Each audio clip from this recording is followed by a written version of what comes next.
am hanes.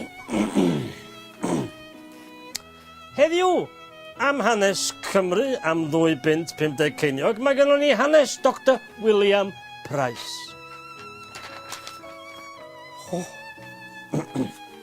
Cafodd Dr William Price ei eni yn Risga yn 1800. Roedd ei dad, William Price, yn ddyn od hefyd. Roedd o'n cerdded o gwmpas yn dal nadroedd ac yn ei rhoid nhw yn ei boced. Roedd o'n cerdded o gwmpas yn noeth. Dim dillad o gwbl. Na.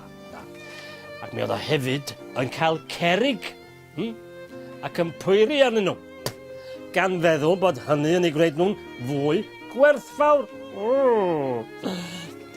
Does neb yn byhafio'n od fel yna. Wel, dyddi yma, os nad ydych chi'n byw o'r hyl, joc!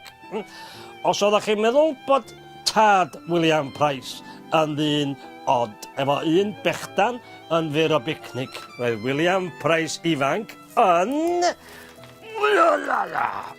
Rechdan, botel o bop, pacad o greision, cwpan, soser, llwy de, basged a blanced yn fyr o bicnic. Cymraeg oedd iaith y cartref. Yn 10 oed, ath William Price i'r ysgol i ddysgu Saesneg. Pan oedd o'n 14, fe ddaeth yn prentice surgeon.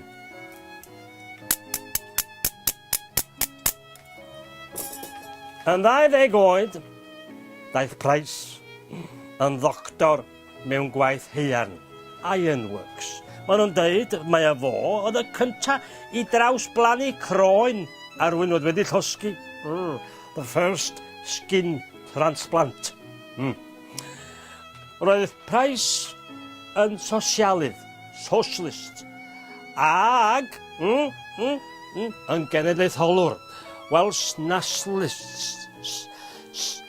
Yn 1839, wedi iddo fo fod yn Casnewydd yn protestio efo'r Chartists, fi o'r rhaid o redeg i ffwr i Ffrainc.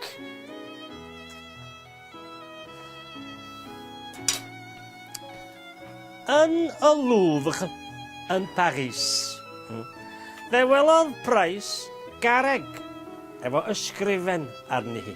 Yn ôl Price, neges oedd hi gan dywysog Cymraeg, an old Welsh prince, o'r enw Alun. Alun, ia. Yn ôl Alun, roedd na ddyn yn y dyfodol yn mynd i egluro gwir ystyr y Gymraeg ac yn mynd i arwain y Cymru i ryddid. To lead the Welsh to freedom. A pwy oedd y dyn yma? Wel, mab Dr Price, wrth gwrs. Yn 1883, daeth Dr Price adra a chael mab. Ac enwi'r mab yn Iesu Grist. Yn anffodus, ddaru Iesu Grist farw yn 5 oed. Ac fe driodd Dr Price ei losgi ar ben mynydd ger Llantrisant. Wi-wa. Cafodd Price i arestio. Siwmai. Fe aeth i'r llys, to court, i amddiffyn ei hun. Ac fe ddywedodd, bod am losgi, cremation, ddim yn gyfreithlon, legal, doedd o chwaith ddim yn anghyfreithlon, not illegal. Fe enillodd Dr Price. Ychydig y diweddarach, fe gafodd fab arall a'i enwi yn Iesu Grist. Cafodd hefyd ferch a'i galw hi yn Iarlles Morgannwg. Yn 1893, bu farw Dr William Price. A'i eiriau olaf oedd, paswch y champagne. Ar fynydd ger Llantrisant, cafodd ei gorff ei losgi, ac fe dalodd miloedd o bobl i gael mynd i wylio Dr Price yn llosgi.